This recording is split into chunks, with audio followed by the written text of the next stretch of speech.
Welcome back to another day of After Hours. This is me, Valdes, with Wolf, where we go over what we think is going to happen next week, who's going to win. You probably already know the format of this show, so let's get right into it. The first matchup is going to be Alive versus Classic, and I think Classic is going to take this one pretty easily. Alive has been having some trouble. What are you thinking, Wolf? I think it's going to be a 2-1, though. Alive has been looking smart in the TVP matchup, showing Cloak Banshees again, circumventing different ways to punish the Oracle play that we've seen dominate the matchup right now, as Widowmine usage is really good. And also Classic is looking really predictable right now. Every single series he seems to be kind of doing the same approach, which is why he got punished by stats in the PvP, and is also why he ended up losing his match tonight as well, or, you know, having struggles against Dark, especially when he was trying to hold that fourth base. The Broodlords came in. Dark knew exactly what he was doing and punished him for it. So I think that Alive will be able to find a win in the series, but I agree that I think it will be a win at the end of the day for the Protoss.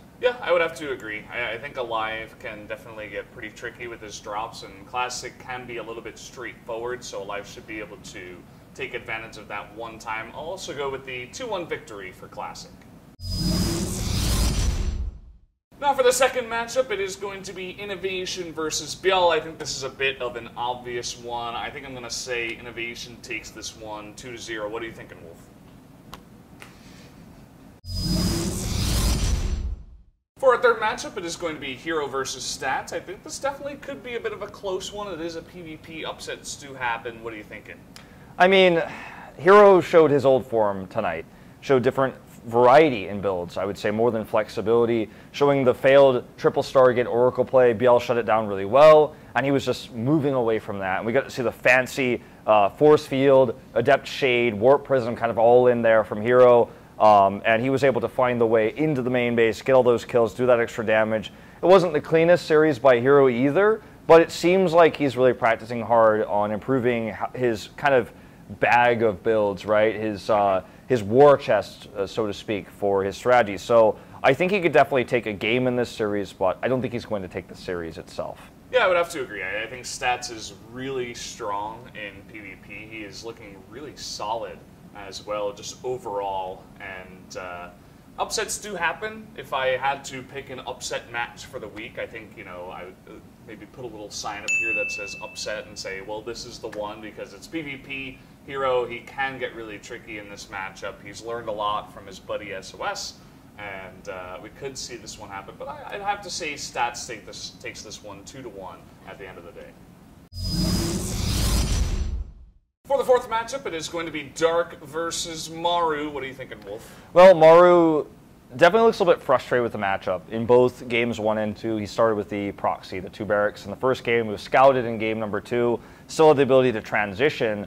So on one hand, I want to be like, Maru, he looks like he's having some frustration. He's going to struggle in this matchup. But on the other hand, he clearly showed the flexibility after taking those proxies to transition to aggressive play in the first game, where he went for the Hellbat timing attack and caught his opponent off guard there. But in the second game as well, a different type, going into the faster third CC, taking a different approach to the transition after the failed proxy, so to speak. So looks like he's still in form, and maybe he can make this aggressive style very difficult to deal with in the matchup, maybe scare his opponents into overreacting to how aggressive he's being. Again, I don't think he's going to take this series, but I think he's going to take a map. And I know it's kind of the theme of tonight, except the Innovation series, I keep saying, but we're seeing some players adapt and look better, and it may be too late for Maru to make playoffs, not necessarily, but it may be that he improves and actually goes on a winning streak from here on out. I think that Dark is going to win this one pretty one-sidedly. I think Maru kind of showed his hand with the stinky cheese he had going on up against Sonar. He was really trying to make that work for him, and he did. He did take the 2-0, but Dark is just really good at scouting that out, at doing his research and saying, okay, I'm not going to get caught by this. Dark overall has looked very strong against Maru. It's cool that we get to see this matchup return to SSL when we've seen it so many times throughout the years, as we made the joke on cast, you know, 2016, 15, 14, 13, 12, basically. These guys have been fighting for a very long time, and Dark has really had his number, can get to that really late game ZVT spot. He feels really comfortable, even up against guys like Innovation, who he did take down. And I think 100% we're going to see maps such as Abyssal Reef. I think the map pool really does work out for Dark's style in this matchup. And so I think Dark is going to take it 2-0.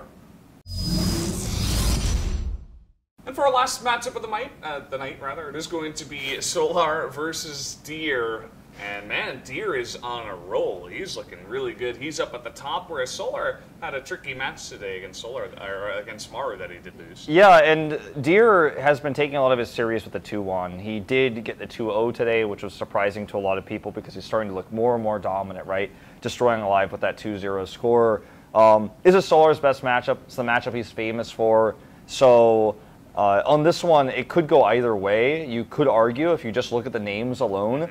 But I think Deer will just have the better preparation. Every matchup he's playing right now, he's countering his opponent's play style. He's playing well. He's executing his builds very correctly. It feels like he's no longer nervous. It feels like he's in his own zone. When I see him in the booth playing now, it feels like he's playing like right after when he was a champion. Almost the overconfident Deer, it almost feels like what we're seeing, but he hasn't reached that threshold yet. And I think Deer is definitely going to make playoffs. I think he might get that second place spot. And I think he will take the 2-0. I think he's going to dominate this series. He may show us the best triple Stargate Oracle we've ever seen. I think it's going to be really exciting to see what Deer does. Maybe not if you're a Solar fan, but Deer, I think, takes it 2-0.